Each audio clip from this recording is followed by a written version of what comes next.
시카고 방세 시간입니다.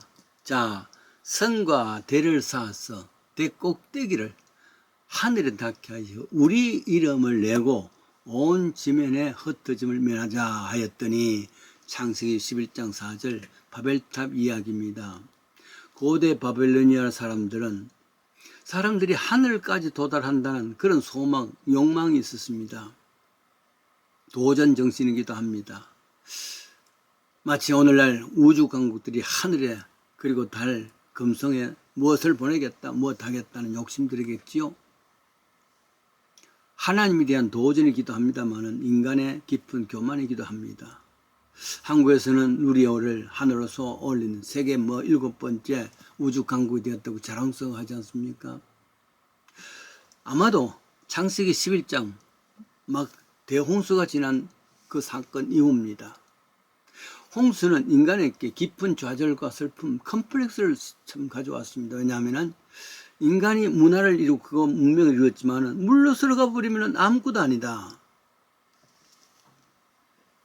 인간의 노력은 물거품이다. 그래서 바벨탑을 쌓아서 하늘을 장악하면 그때부터는 물이 아무리 비가 많이 온다 할지라도 넉넉히 이겨낼 수 있으리라. 인간의 계획입니다. 이런 것을 인간 중심주의죠. 그렇습니다. 마치 중세시대 때 말이죠. 하나님 없이 우리는 뭐든 할 수 있다. 인본주의죠. 그것을 르네상스라 그러기도 합니다. 16세기 유럽에는 이 신중심주의가 아니라 인간중심 인본주의지요. 신이 없어도 하나님이 없어도 예술도 정치도 인간 이성으로 문화도 이룰 수 있다는 판단으로 했습니다. 그러나 세계대전, 1차 대전, 2차 대전으로 인해서 허무주의로 인본주의가 파멸되는 그런 무너지는 모습을 바벨탑에 무너지는 겁니다. 이 거대한 바벨탑 역사가 왜 무너졌는가? 저 대홍수도 막을 수 있다는 생각, 구상한 바벨탑은 지금도 아마 이락의 유프라데스강 서쪽에 있는 역청과 벽돌로 만들어져 있는 이오아리 미난키라라는 구조물이 있는데 7층 높이랍니다. 아마 이게 바벨탑이라 이렇게 이야기도 합니다만은 칼빈이 그의 25세 때 기독교 강요라는 참 훌륭한 책을 만들어서 썼습니다. 장로군 목사님들은 꼭 읽어야 될 필독서입니다. 이 책의 서두에는 인간에게는 두 가지 지식이 있다. 하나는 하나님에 대한 지식이고 다른 하나는 인간에 대한 지식이다. 인간에 대한 지식이 아무리 산다 할지라도 하나님에 대한 지식이 없으면 전혀 무가치한 것이다. 바벨이라는 의미가 혼잡입니다. 아무리 인간에 대한 깊은 통찰이 있다 할지라도 세상에 대한 깊은 통찰이 있다 할지라도 하나님이 빠지면은 이것은 아무것도 아니다 그 말이죠. 천지 창조 때입니다.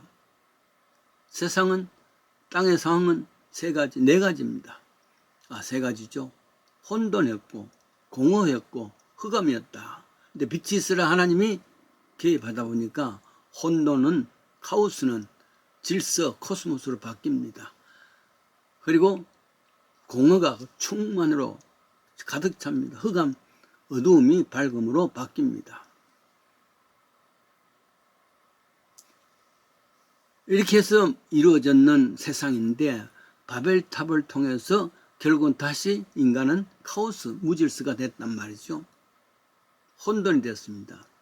그래서 그때까지 같이 사용하던 언어를 각각으로 다 다른 언어로 사용하게 되었는데 생각해 보면은 바벨탑 사건만 없어도 외국어 공부한다고 그 많은 시간들 소비하지도 않아야 되는데 말이죠. 영어로 인해서 얼마나 많은 스트레스가 있습니까? 인간의 계획은 인본주의입니다. 잠언 16장에는 마음에 격려한 사람에게서도 말의 응답은 여호와께로서 나누니라.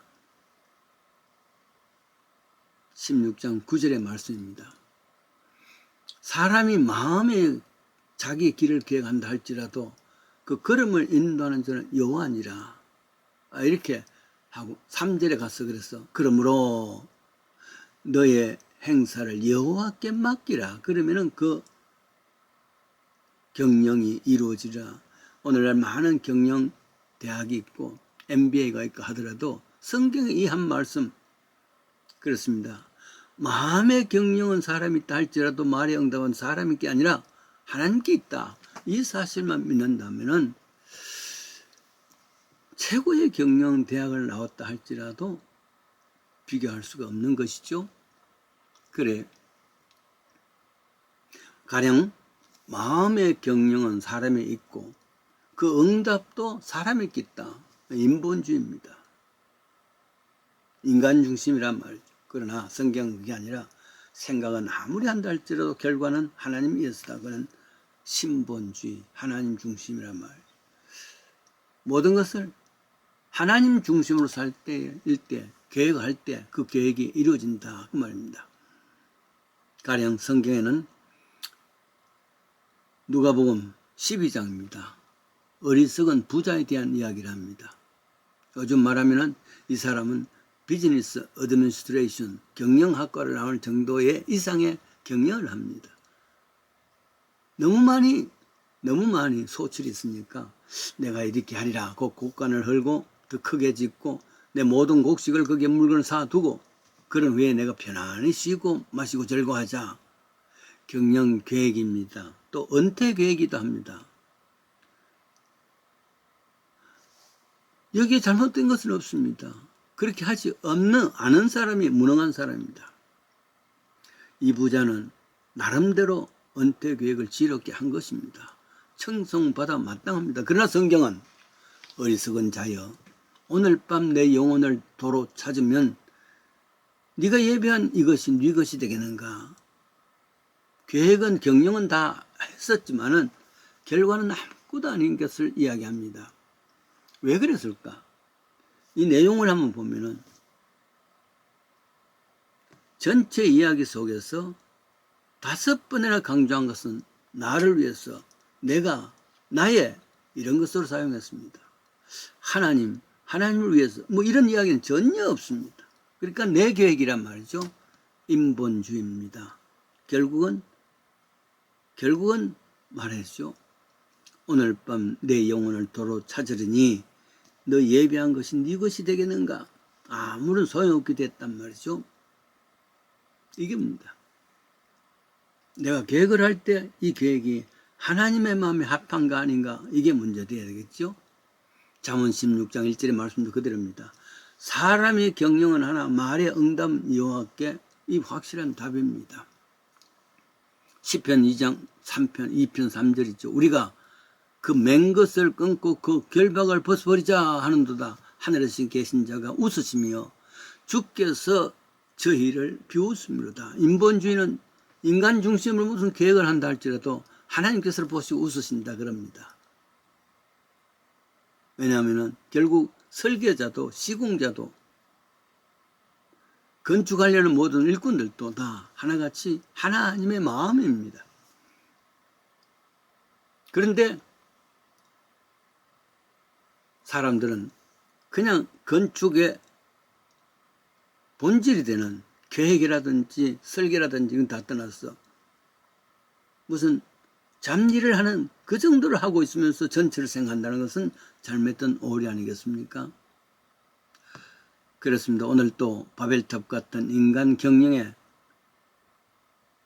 많은 사람들이 이 창세기 11장의 바벨탑을 되돌아볼 수 있을 줄 압니다. 결국 경영은 계획은 사람이 하지만은 그 걸음의 결과는 하나님께 달려있다. 그러니 그를 경배하지 않을 수가 없습니다. 그를 찬양하지 않을 수 없습니다. 믿음으로 산다는 것은 이 인간 중심의 경영을 신 중심으로 하나님 중심으로 바뀐다는 것. 이 변화가 믿음의 삶입니다. 변화된 삶을 삽시다. 경영은 내 자신이 생각해도 이루는 것은